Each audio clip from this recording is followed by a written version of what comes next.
Welcome to The Explainer. You know those simple little rhymes you learn as a kid? What if I told you one of them held a key to this hidden world of history, art, and even music?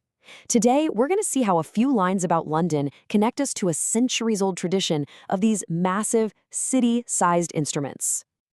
So our journey kicks off right here with this absolutely beautiful book from the 19th century called The Baby's Opera.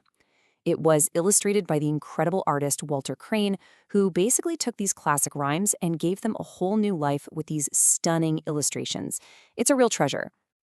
And tucked away inside is this charming little rhyme, St. Paul's Steeple. It paints this sweet, whimsical picture, you know? Kids in London trying to get apples from a tree on a cathedral. Seems simple enough, right? But there's one word in there that changes everything. That one word, steeple, is our doorway into this huge, powerful world of sound that's been echoing for centuries. Because the steeple isn't just a pointy part of the building. It's the home of the bells, and that's where the real story starts. So yeah, the steeple at a place like St. Paul's Cathedral in London, it's got bells, of course it does, but they make sound in this really specific, really traditional English way. It's not about playing a simple tune, it's about creating this overwhelming, cascading experience of sound. This type of performance is known as a peal, and it's less like a song and more like a massive hours-long math problem solved with sound.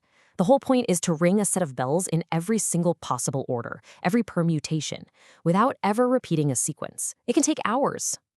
I mean, this is a performance of just pure human skill and focus.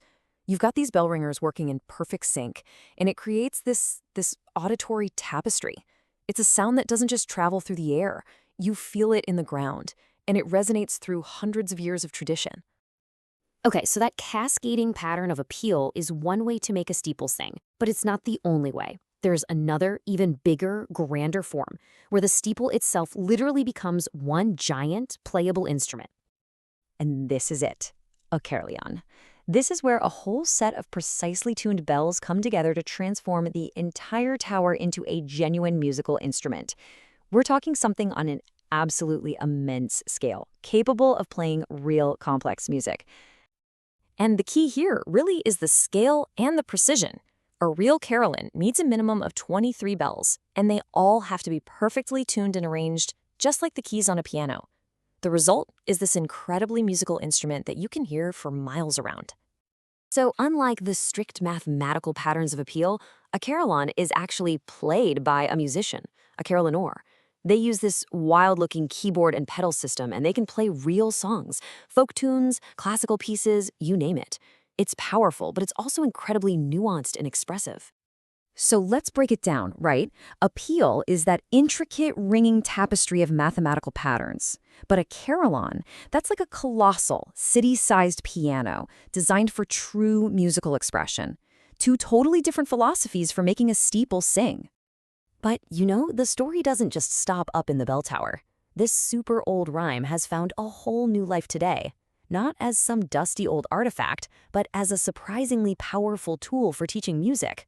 Its legacy is alive and well, just in a totally new way. See, the tune that goes with St. Paul's Steeple is incredibly simple and perfectly structured. It's built on a descending major scale and uses basic primary chords. It's like musical grammar 101, and that's exactly why it's used in programs like the Triquetrae Music program to teach core concepts. And you can see how they use it to build skills, step by step. At first, you just listen and try to hear the scale in the song. Then you learn to play it, then you start working with its chords, and before you know it, you're digging into its history. That little rhyme becomes a roadmap to some pretty complex musical understanding. And it makes perfect sense, right? Each level just builds on the one before it. You can't really master the piece until you know your scales and chords. It's this really smart, structured path that guides a student from basic listening all the way to advanced analysis, all using this one little rhyme as the foundation. So, okay, we've gone from a kid's book to bell ringing theory to modern music education. What's the big takeaway here? Why does any of this matter? Well, that steeple in the rhyme, it's so much more than just a building, isn't it? It's really a symbol. It's a gateway that connects everything.